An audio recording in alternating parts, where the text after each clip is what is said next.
Edumagicians, welcome to the Edumagic Podcast with your host, Dr. Sam Fecich. Dr. Sam is a professor of education, author of Edumagic, and a pumpkin spice latte fan. This podcast is designed for pre-service teachers. Remember, friends, teaching doesn't begin at graduation, but during that first class at 8 a.m. Let's get this party started.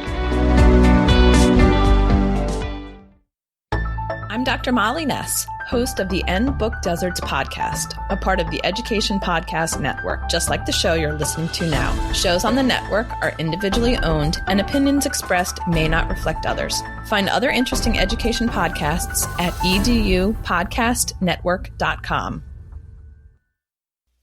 Hello, friends, and welcome to another episode of the Edumagic podcast. Today, I'm joining with me Sheldon Akins from the Leading with Equity podcast. Let's listen in on how to have brave conversations about race. I would love for you to start our conversation off with your teaching journey. What led you into education? Where did you start? And where are you now? What are you doing now in your current role in education?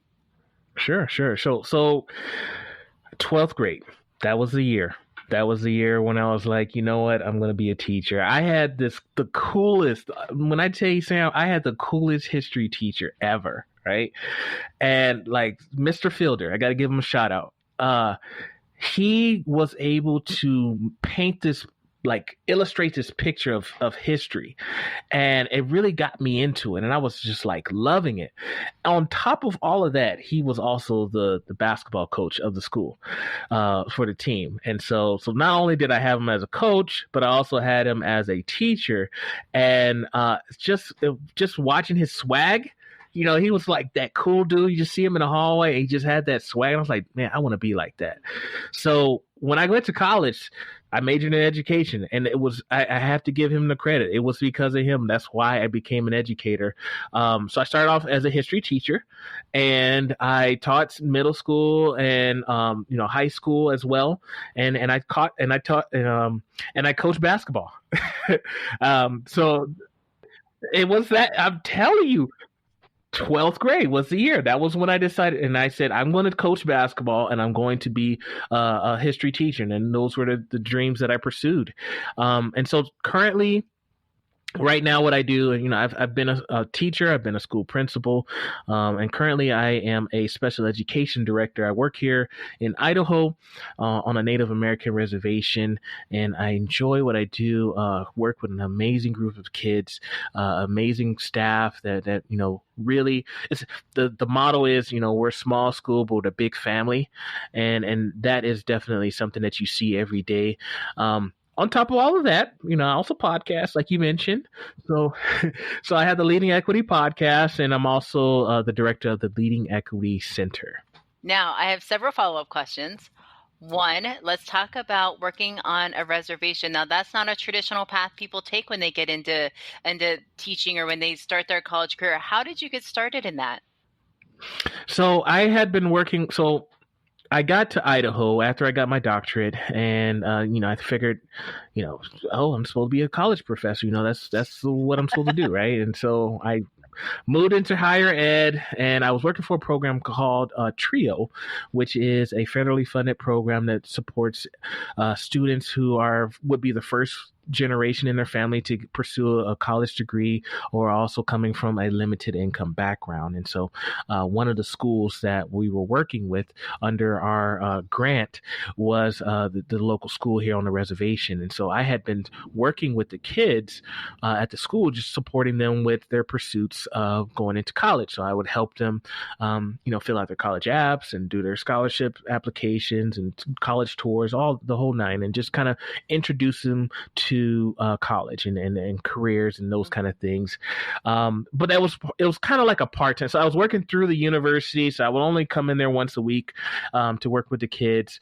And they had an opening for their special education And they reached out to me and they said, Sheldon, you've been working with us for, I think at the time it was like 3 years. I had been working with the school, and they were like, we have a full-time position. And, ever since then, we've been working together full-time. I've just finished my second year as a SPED director, which is interesting as a tribal entity, because we're regulated through the Bureau of Indian Education. Being at the school is a school/district, if you will. So I wear two hats. So I do all the district work and I do the school work as well. So I still do the IEPs and also do the reporting as well. So that is it's great to wear those hats, and it's a lot different because I don't report to the state. I report to the Bureau of Indian Ed. Wow, that's really cool. Mm-hmm. What a neat story. I love it, and I have enjoyed, I've enjoyed my time. I mean, just the culture and the things I've learned over the last few years. I'm big on, I'm not going to instill any of my beliefs or my values. I always try to look at things from the communities that I serve, and just attending powwows. The first time I went, I had never been to a powwow, and I just you see all this fellowship, you see the dancing, you hear the drums, and you see so much that you can learn just from those events, and just the culture that's there, and just the daily things that we see in school. We start the week off with opening ceremonies, and we end the week off with closing ceremonies, and it's just this family, the circle, this indigenous culture that's there that you don't see in your public schools. You don't even see in a lot of your private schools. So it's just a blessing to be able to be a part of that. I'm so glad you shared that. Thank you. Now, you also have a podcast, and you have the Equity Center. Can you share a little bit about some of the topics that you talk about on your podcast, and where we can find it, where we can go subscribe to it, and then also share about the work you do at the center?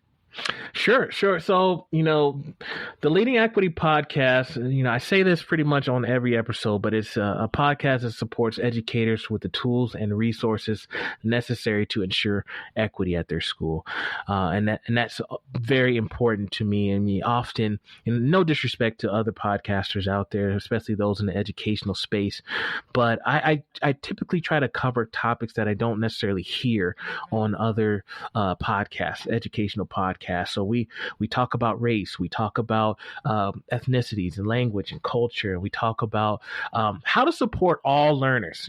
Often I'm a SPED guy, so there's bias there, and often we talk about a lot of the quote unquote mainstream topics, and we don't necessarily cover some of those unique perspectives or those unique situations where kids or families and communities don't necessarily get that attention. I try to cover that, and I do my best. And equity is such a broad topic, such a broad term these days, and there's so much within that. And so I do my best to be as diverse in that perspective.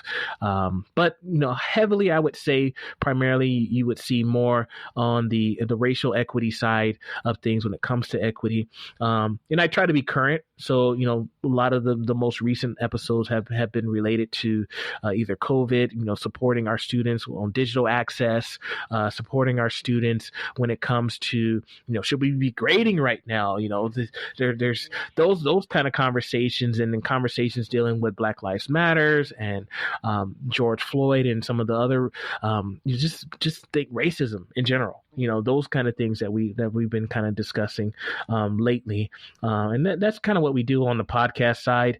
On the Leading Equity Center side, I do a lot of webinars and trainings. I have an online course called Teaching Through a Culturally Diverse Lens, which kind of breaks down a 6-module process of how to be more culturally responsive with our approaches to education, which I think is really, really beneficial to a lot of my teachers that I work with, because often we tend to teach a certain way. We tend to teach the way we were taught, and we know that our teaching force is predominantly white, and so not necessarily knowing about certain things or just trying to figure out how to develop relationships with students of color, where maybe our backgrounds are different, maybe we can't really find common ground with interest and things we'd look at at and listen to and those kind of things. So how do we connect with our students?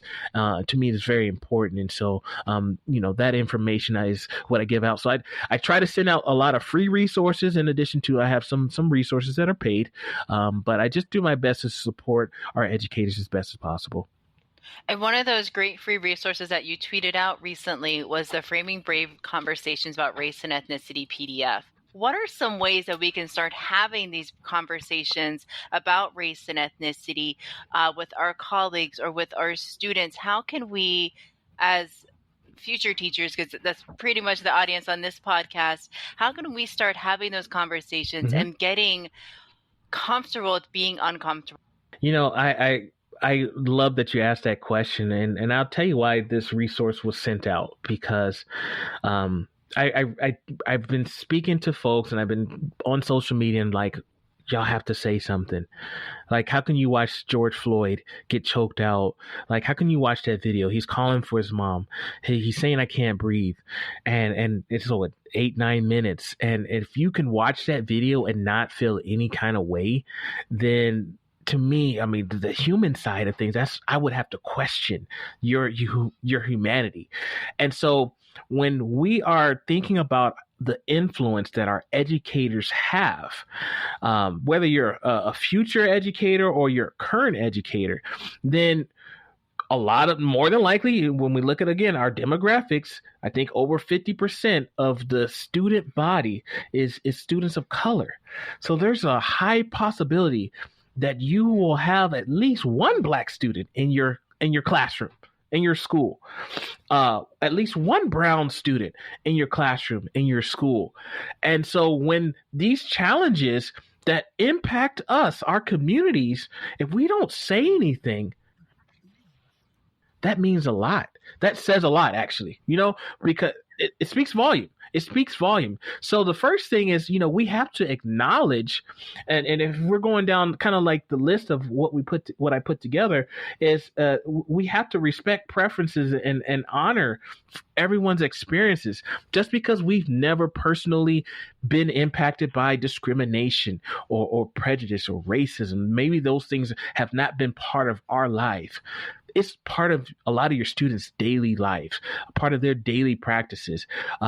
We know historically that the Black community, the brown community, and police haven't had the best relationship. I mean, I think that's pretty known. And again, the way I navigate on the road, or if I get pulled over, the feelings that I get is probably different than a lot of the teachers, how they would feel, or the conversation that they have after a ticket is being brought to them. A white teacher might say, man, I can't believe this police officer gave me a ticket. I was only going five over the speed limit. Versus a Black person might say, man, I'm just glad to be alive. I didn't get killed that day. It was dark that night when I got pulled over, and I was literally fearing for my life, or trying to find a place where I could pull over that was safe to me, or as best as I could decide on, right? So just those experiences to me are so important, that we have to acknowledge and recognize that our background, the experiences that we have, may not be reflected in our students. So we have to respect those preferences and honor the lived experiences of people that are different than us. That's where I would start. And that's a great starting point. I love how you phrase honor those experiences and respect their preferences. You're not going to see it the same way another person is, because you haven't lived that experience. What else can we do to have these conversations?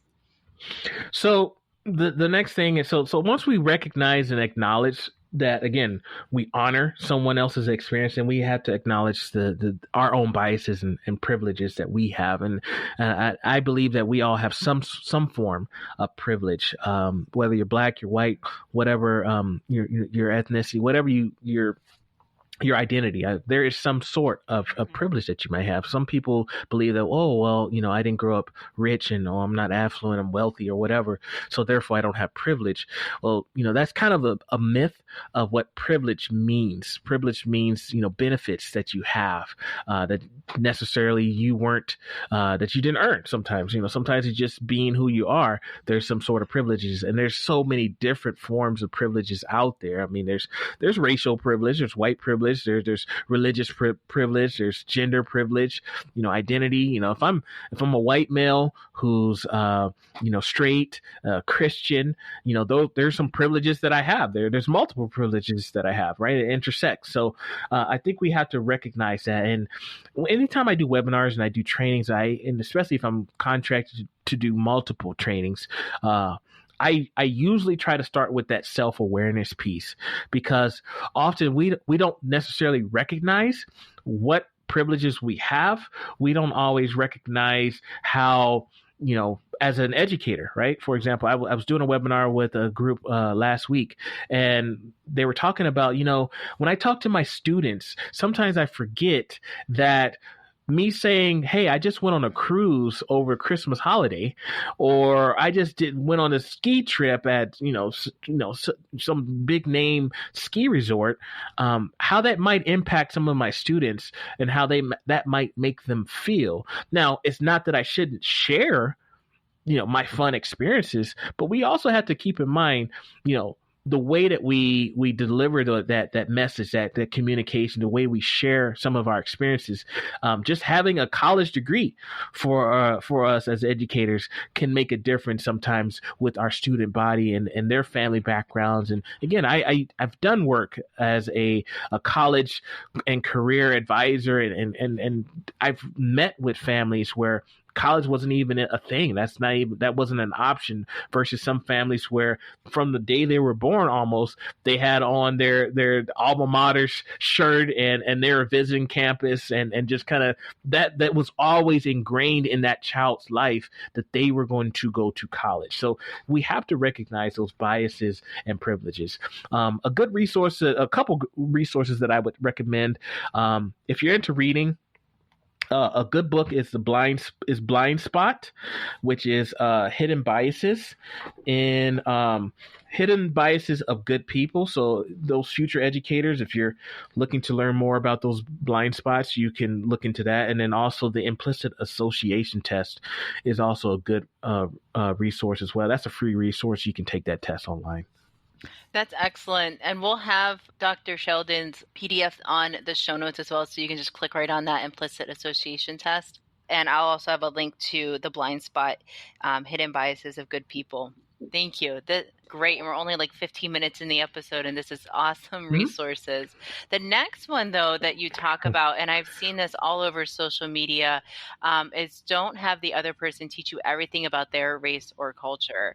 Now, how can we own our own learning in this area? So I'm glad we're asking this question, Sam, because it can be a touchy situation, because bottom line, there's going to be some folks of color, for example, that don't mind. They don't mind. You can ask away. There's others that, you know what? I don't feel like answering. Sometimes, to be honest with you, Sam, there's times you can catch us at the right moment. Maybe it's a day that I had so many microaggressions thrown at me that I'm tired and I'm racially fatigued. And so, you know what, you asked me at that time, and I just don't want to engage. There's other times where, you know what, I'm having a great day. I just haven't had any, bad experiences. I'm just open to having those conversations. I think at the end of the day, the onus is on us. Okay. There's plenty of books. There's plenty of resources. I would even include my podcast as places where we can go to learn, and then we can validate those thoughts, those opinions, and what we learned by engaging in conversations with our colleagues of color. But that shouldn't be where we stop. We shouldn't just reach out to say, hey, oh, I know a black guy. Let me go ask him a question. And as if that person represents the entire black race. There's so much differences in a person's upbringing. A person who might be black may have grown up in a certain neighborhood or community. And so their view of the world might be different to someone else that has grown up in a totally different environment. So we cannot assume that just because we talk to a Latinx person or an Asian person that is okay. That's all I need to know. Okay, thank you. And then we can move on with our lives. So we can engage in those conversations, but at the end of the day, the onus is on us, Sam. I'll give you one more example with this because I think this one is important. During this time, especially within the last few weeks, I've had people reach out to me and have asked me to write their statement. And I want to send this out to my school, or I want to send this out to my community, my listenership, and all that. And I'm not writing it for you. I'm happy to provide you with some feedback if you want to share with me, but it's on us. I don't know you that well. I don't know your school that well. I don't know what your stance is, to be honest. I'm not going to write your statement, but sometimes we tend to want to pass things off. And honestly, I've seen this resource that we're referring to. I've seen it cycled through and shared. I've had people reach out and say, well, can I share this and kind of create a graphic for it? I don't want it to stop there because, just to say, here's Dr. Aiken's resources and I kind of validate that point or his points, but what was your statement as well? What did you say in addition to that? I don't want it to just stop at, okay, well, I just kind of made it look fancy, because my PDF it's pretty straightforward. I put it together kind of quick because I wanted to get it out.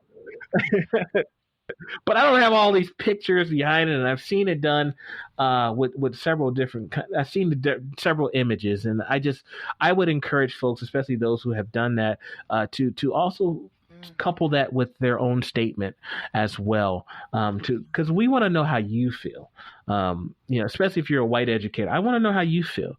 Do you agree? Do you disagree? Or, what are your thoughts? And just come from the heart. We have to come from the heart, not just this canned answer or feel like we have to say things because, oh, well, I feel so much pressure. I need to say something. But I want you to come from the heart. How do you really feel right now? And one way to come from the heart leads to your next comment, which is having positive intentions and communicating those to the families and the students in which you're working with. I love coming from a special ed background myself. You always lead with those positive, those strengths, areas in which the student is thriving and just rocking it with. And then you work on, areas of improvement, because we all have areas of improvement whenever we're working with students. But whenever you talk about communicating positive intentions, can you share a little bit more about that point?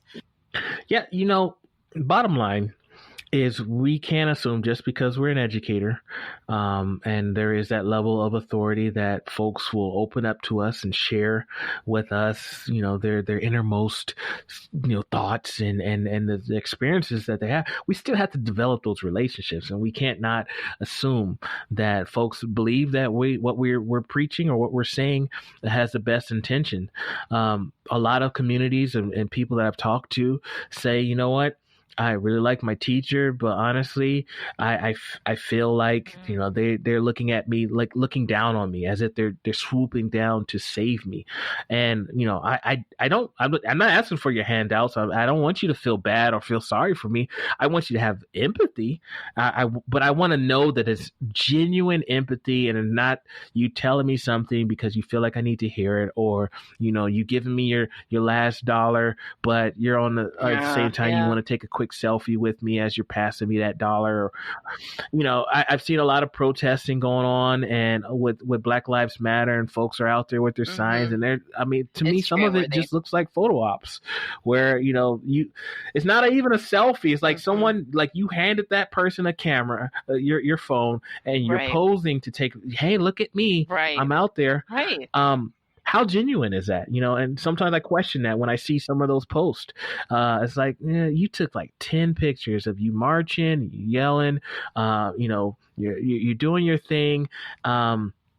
And the way that you've captioned that tweet, that Instagram picture, I have to question your motives. And so we cannot assume that just because we're out there, or just because we talk about certain things, that our families and our kids are smart. We can pick up on things. We've lived a life where we can know where there's genuineness, where someone is really intentionally trying to really, that they really care, as opposed to feeling like, you know what, this is my moment to show everyone that I'm on board. But it's more of, how do we develop that empathy? And that's why I put that in there.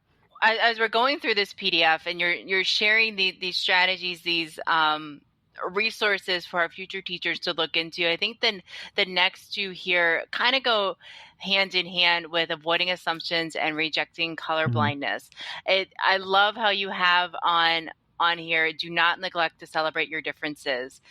So I'm glad that we're talking about this, because I have so many thoughts in my head. Let me try to articulate it in a way. Bottom line, if you say I don't see color, when we talk about the United States, for example, the United States often defaults to whiteness. Okay, and I'll explain a little bit further.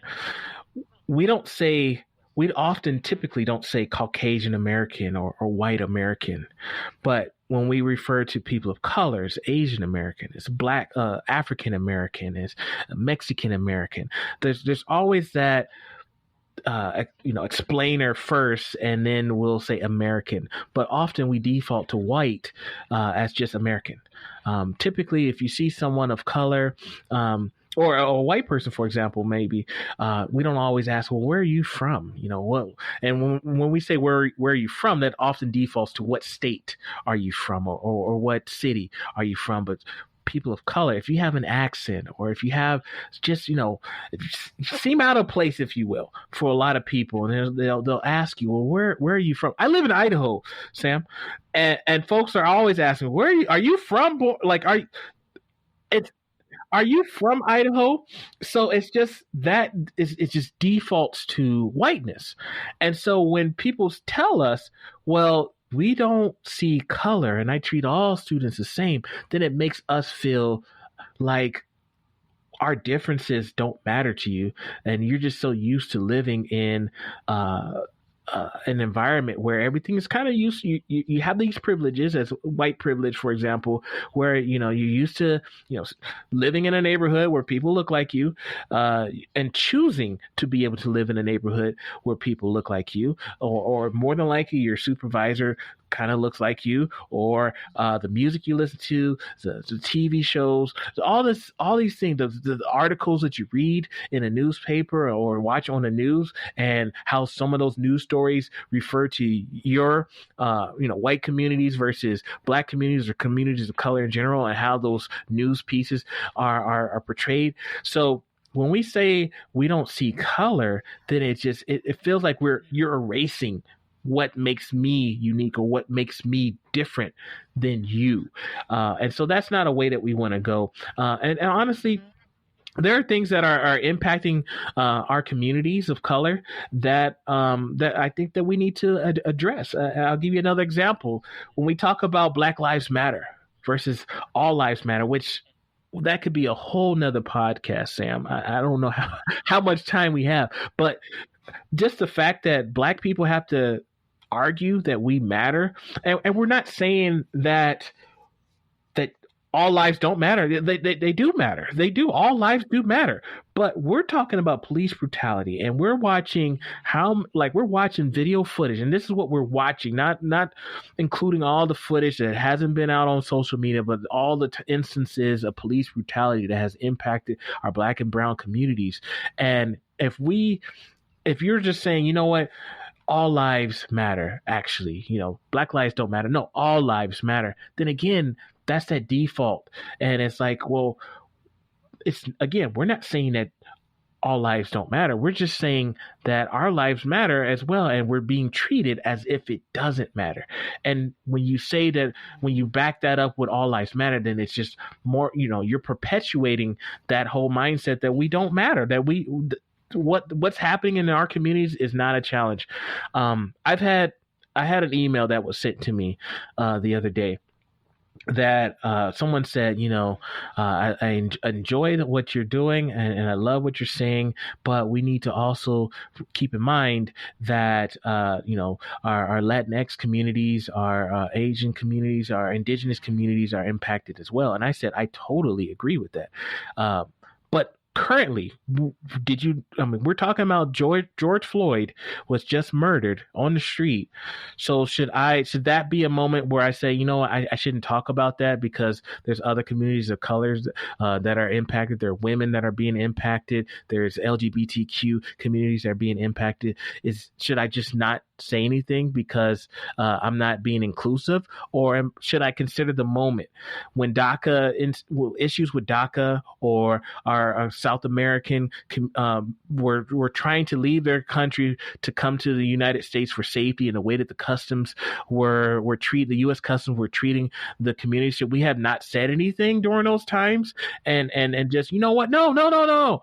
Everyone has their issues. No, we need to have that conversation. When the Dakota pipeline was happening to our indigenous folks, I was out there with my school, and we were at, was that a time where we should say, you know what, we shouldn't be talking about particular issues that are challenging our communities? Or is this a time where we should say equality for all? Or should we really talk about what's happening to certain communities? And I think that part is missed. So not even just the all lives matter, but just in general, sometimes I have these conversations with folks who will say, well, you talk too much about Black people, or you talk too much about Black Lives Matter. Well, that's what's happening right now. That's what we're seeing. Are you not watching the news? So it's one of those things. Whenever you say, of course, all lives matter, but right now, Black lives matter, but now they're in danger. People, like you said, people are. Mm-hmm. We don't see what other what has happened in other states or other people getting arrested. We don't see everything, but it needs to be something that is shared and repeated, and people do something because of this. And I thank you for this. I thank you for this open, honest conversation. Yeah. Every October we celebrate breast cancer awareness.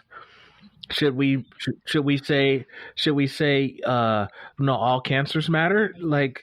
Well, it's not that other cancers don't matter. It's just we're taking the time to recognize that breast cancer is impacting a lot of our communities, and we want to bring an awareness to it.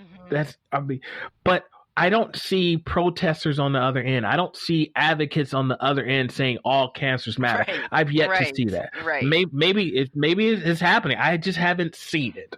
So I don't understand. So when we say Black Lives Matter, we're not saying that other lives don't matter. Right. We're saying that our communities are being impacted heavily. We're getting killed. The news was the woman in New York, Cooper, where she said, I'm going to call the police to tell them that an African American man is threatening me and my dog. She's utilized, she literally wants to call the police up to handle her issue. So we know this is happening. Mm-hmm. And she was smart enough to know she had that privilege where she can just easily call up the police, and they would come to protect her. So you're gonna have me going on a whole nother, but But that's the reality. That's the reality. I think that was something that needed to be said in this episode. The difference between Black Lives Matter and all lives matter, all lives matter, and being able to see the other people's perspectives, and saying, yes, everybody matters. We need to have this conversation. We need to have Black Lives Matter conversation, and how police brutality is going on. And thank you for that. Yeah. So when we talk about context, I think a lot of things are being couched in context, and it's important to be mindful of what context we're speaking in. And can you share a little bit about that, and maybe give an example for classroom use? Okay. Well, I'll give you an example that. So I was. If we were scheduled to have this interview about a week ago, I probably would have told you I couldn't do it because of what was happening. Where context, why are people responding the way that they're responding?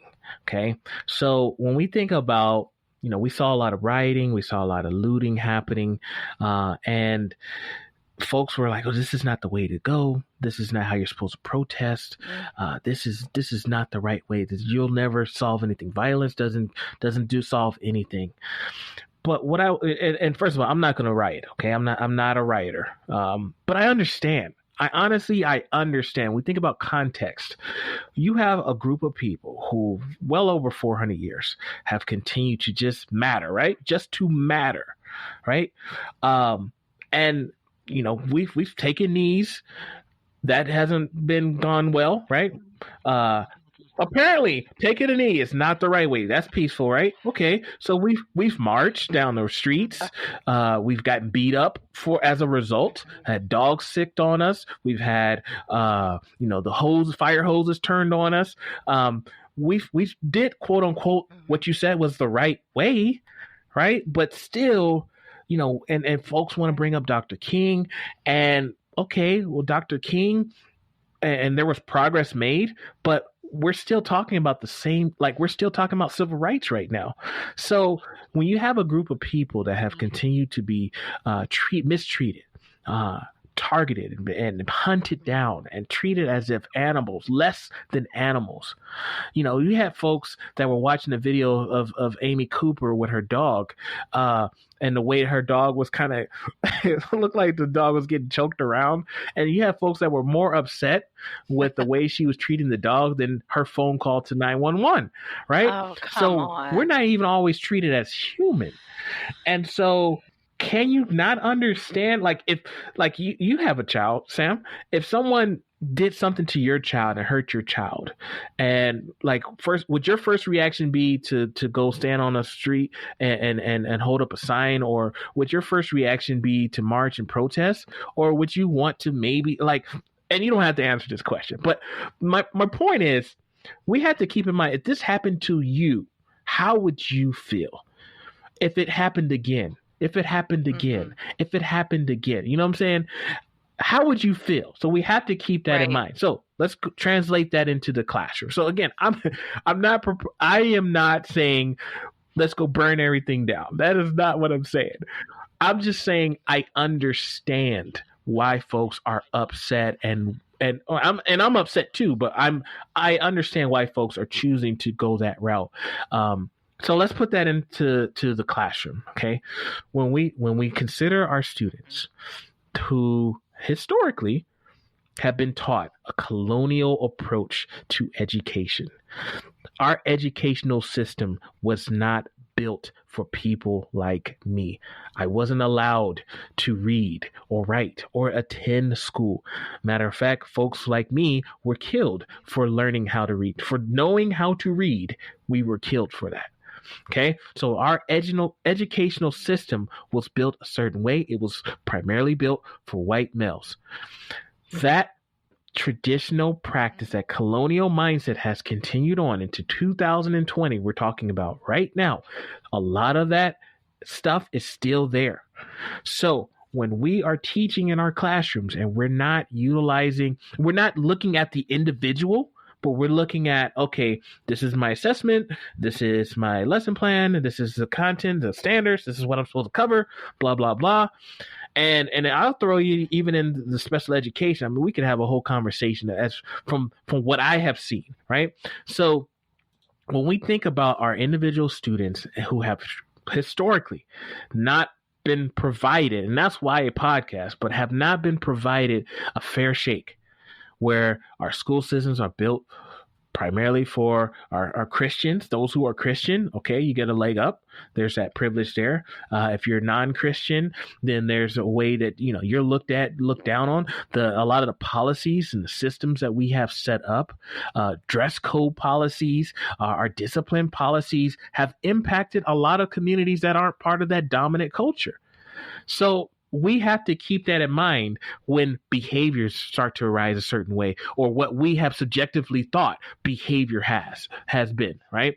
The way our students are being treated in that sense. And if we don't think about the context and how history has continued on, where you have groups that are continued to be oppressed in the classroom, because we have this colonial mindset and we haven't decided how we can dismantle white supremacy within our educational system, then yes, there's going to be challenges. I think that's such an important conversation to have. And if we look on social media, we might be seeing people writing about changing curriculum, changing what they teach.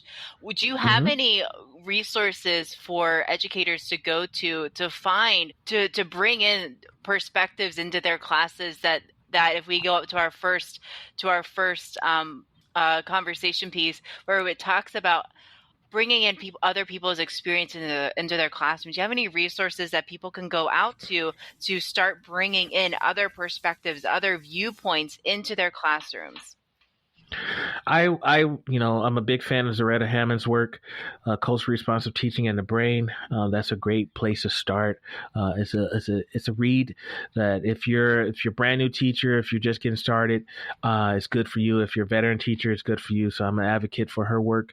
If you're looking at how to decolonize your classroom, the work of Dr. Michael Dominguez is also good. He's been on my show. He's been on my Leading Equity Virtual Summit. He's an amazing educator. He does some great work. One of his chapters is in the culturally sustaining pedagogy book, written or actually is edited by Dr. Django Paris, and I can't remember the other guy. I can't remember the other gentleman's name off the top of my head, but that's some good work to start with. But yeah, any of those type of, and just looking into culture. I mean, we can go back to Geneva, Dr. Gloria Ladson-Billings' work, culturally relevant pedagogy. Any of that information, if you look into it, that's available. And of course, I have resources also. Excellent. I'll make sure I link to those in the show notes as well, especially that specific episode that you called out. Now, we know as we're learning, as we're growing, we're going to be wrong. And it's okay. Mm-hmm. We have to accept it's okay. We got to learn. Now, your next point on your strategies are be open to being wrong.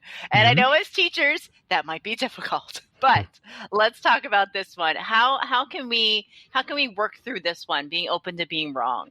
Sam, you mentioned earlier in our conversation that you're still learning yourself, and it's okay to, my thought is it's okay to make mistakes. But you have to own those mistakes. I think that's one part that a lot of folks that I work with, they miss.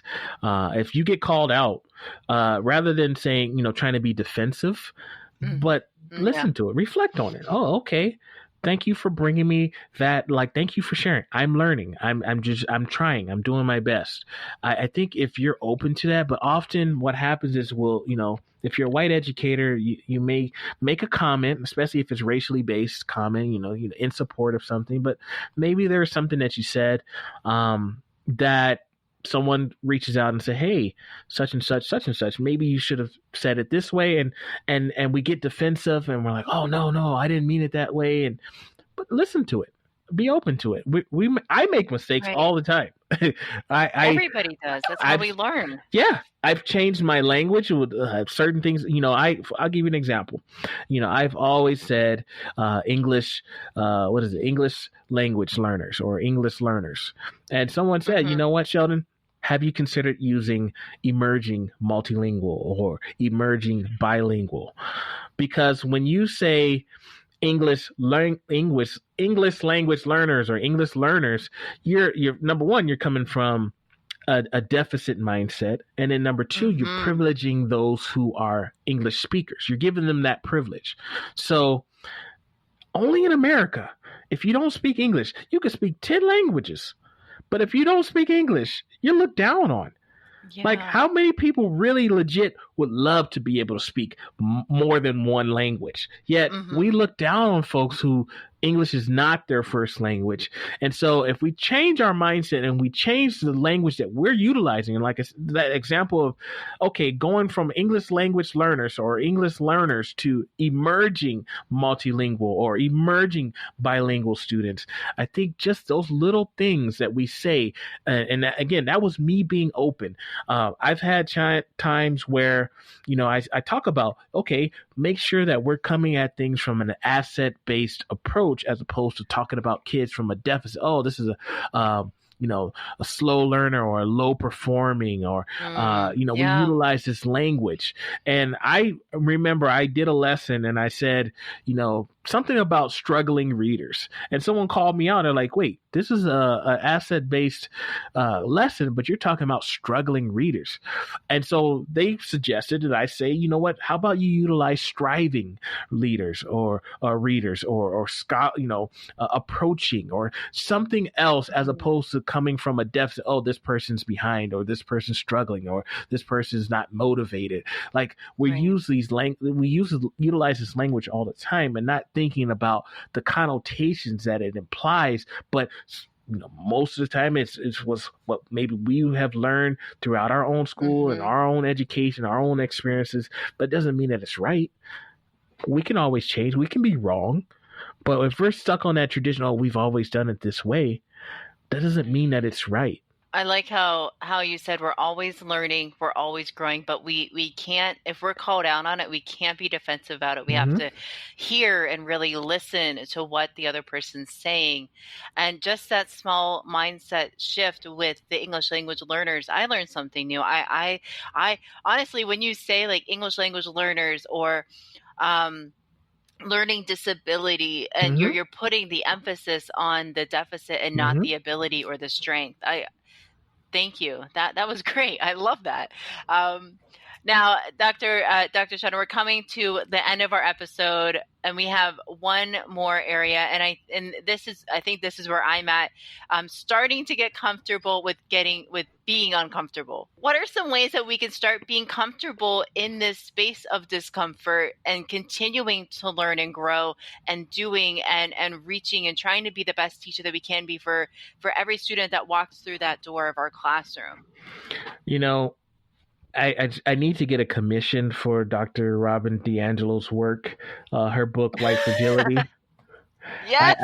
I need to. I should reach out to her and say, I brought you a lot of sales over the I years. want my percentage. I need a cut. Yes. I will start there. If you're a white educator, I would start at White Fragility. Is an awesome book, and I would also couple that with How to Be an Anti-Racist by Dr. Ibram Kendi. Those are some great resources. Honestly, as a black man who read both of those books, I found a lot of value in them. So I don't think it's just for white folks only, either of those books, because I found them beneficial to me as well, because I was able to kind of learn a lot of her research, Dr. Ed DiAngelo's research on why white people are so uncomfortable to talk about race, because there's this fear that they're going to say the wrong thing, and if they say the wrong thing, then they're going to be perceived as racist. Just even saying someone's race, I see people stumble, just trying to describe someone, just say, it's a Latinx. Like, why are you shivering right now? Is it cold outside? Like, just go ahead and say it. It's okay. Say it. you're not being racist by saying that this person is Latinx or this person is Asian. That's not a racial statement. Now, if you're utilizing it in a negative light, of course, that's a conversation we need to have. It's okay to listen, and be open to that conversation. If someone does call you a racist, then listen to what they're saying to you, and really like take the time. Now, again, it depends on the situation, but I don't think that we should just feel like, you know what, I don't want to be quote unquote political, so I'm not going to mention anything. But guess what? Maybe it's not happening. Maybe your kids aren't talking about this in your classroom, but they're talking about it. And if you really want to develop those relationships that you say that's so important to you, which I believe relationships are so important, then engage. Listen. Just say, listen, I don't know. Please tell me, what are your thoughts? How are you feeling? Don't be the spokesperson. I'm not asking you to be the spokesperson, but I'm just asking, how do you feel? This situation occurred.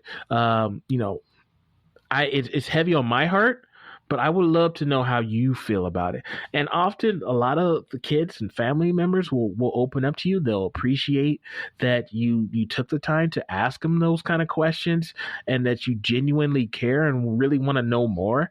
That means a lot to us. But if you just don't say anything and just brush it over, or if a student brings up something that has anything to do with race and we just deflect and we just change the subject as quickly as we can because we're uncomfortable, then that's a problem.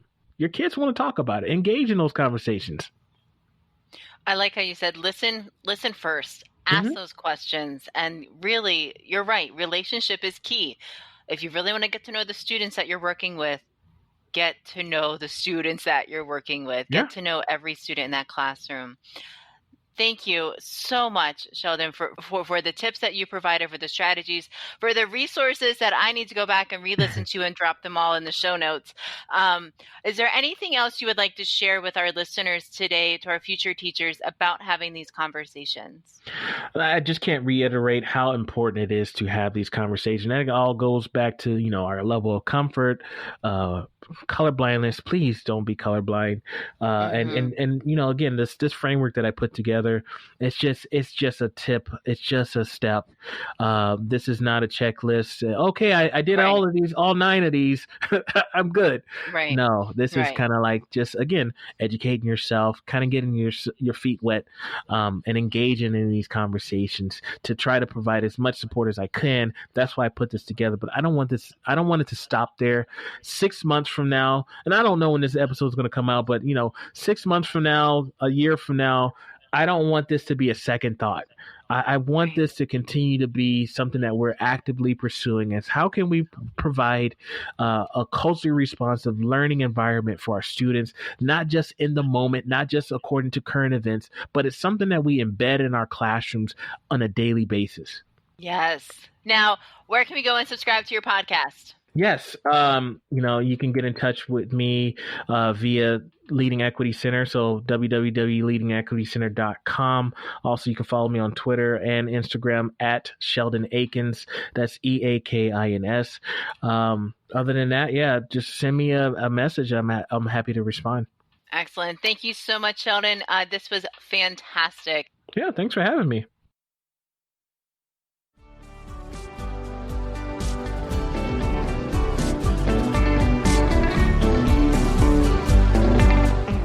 There you have it, EduMagicians. If you enjoyed this episode, please subscribe and share it with your friends. For more EduMagic, check out sfessage.com and follow Dr. Sam on Twitter and Instagram at sfessage. Until next time, you have the EduMagic within you.